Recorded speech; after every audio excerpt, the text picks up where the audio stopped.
Welcome. This little story is about an article from the Wall Street Journal called "The Wall Motor Shifts to a Lower Profit Gear."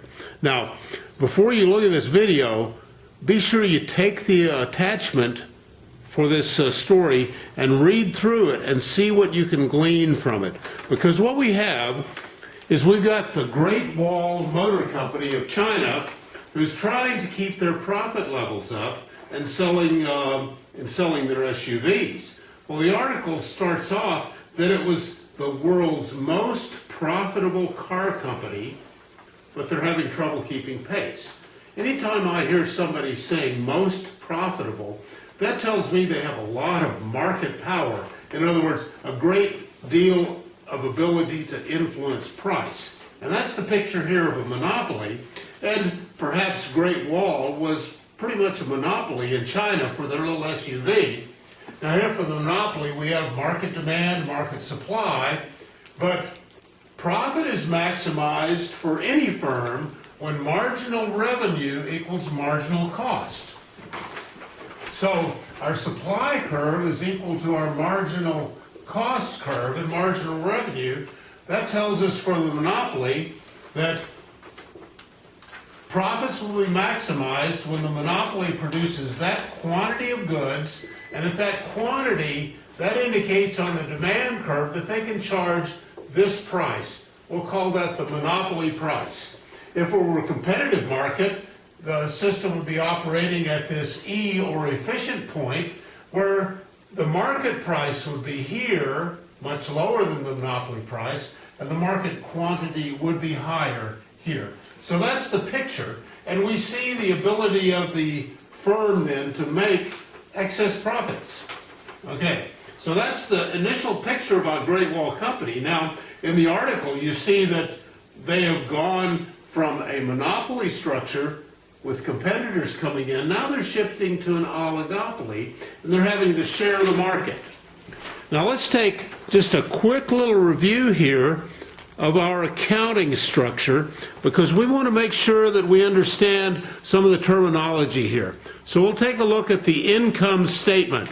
So the income statement, we start off with sales, subtract the cost of goods sold, we get gross profit, then we take off selling and admin, that's our labor and Xerox costs and so forth, and we take off depreciation, which is how the accountants try to measure the expenditure of capital. In other words, how the factory is wearing out. That gives operating profit, which is mentioned here in this article, or EBIT. We take off interest, we take off taxes to get to net profit. So that's where the Great Wall is seeing some of its issues in its operating profit and its net profit. So now we're going to come over here and we're going to take a look at the firm and see what that has to do with this story. So hopefully you can see these images. Okay. Now, first of all, we know that total cost is a combination of variable cost and fixed cost. And let's put that in an average term because that's useful for our calculations. If I divide each of these terms by Q, or quantity, I now have average total cost, which is equal to average variable cost plus average fixed cost. Okay? Now we also know that profit for the firm is equal to total revenue minus total cost. And with profit then, the profit then becomes total revenue is price times quantity, and average and total cost is average total cost times quantity. Right here, you can see that right there. So that tells us then that factoring out the Q, P minus average total cost times quantity is our profit. This is what we call the margin. That's the margin. So let's come over here and look at this somewhat more complicated graph, which is a picture. Get some multicolors so that we can see some of the differences here. And what's happening to Great Wall Motors as competitors coming in. Primarily mentioned is Chang'an, which is a Ford operation there in China. So here's our marginal cost curve. Marginal cost, that's basically the supply curve. And for an individual firm that's charging a price, the price line is effectively their demand curve. So price, which is marginal revenue, intersecting with marginal cost, says that this firm, to maximize profit, should operate at this quantity. If they're the only firm there, it's a monopoly, and this corresponds to the monopoly price we showed earlier and the monopoly quantity. Now, what's happening? Let's first of all look how we would compute profit. For this quantity, we're going to have this cost here, okay? So this lower rectangle here represents the cost, and this upper rectangle represents the profit. Total revenues, P times Q, the big square. Total cost, Q times average total cost, this rectangle. So Great Wall is starting off with this profit level here. That's their initial profit level. What's happening? Well, the article mentioned that they're having a problem with costs. Some of their costs are going up. They're having to spend more for R&D. That's a cost.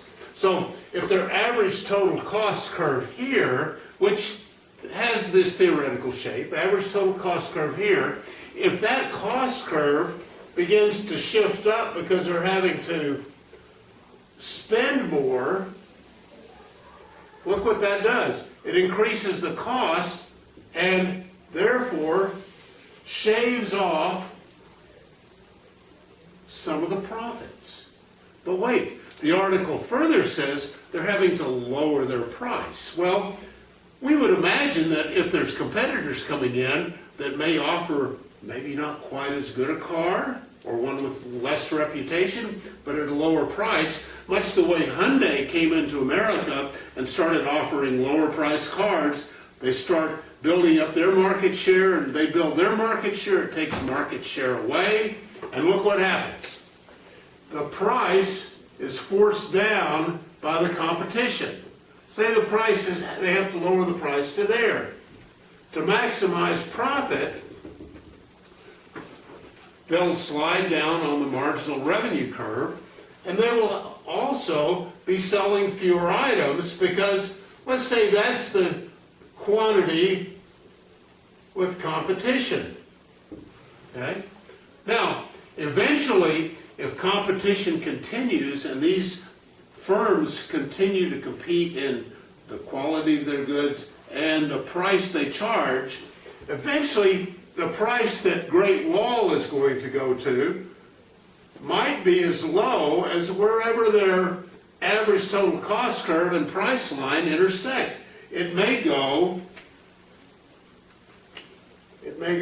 this low where it just clips and they're just making what we call zero profit. Now, as we know in economics, zero profit is okay because that means you're covering all your costs of goods sold, all your selling and admin, you're taking care of this, and you're making an accounting profit.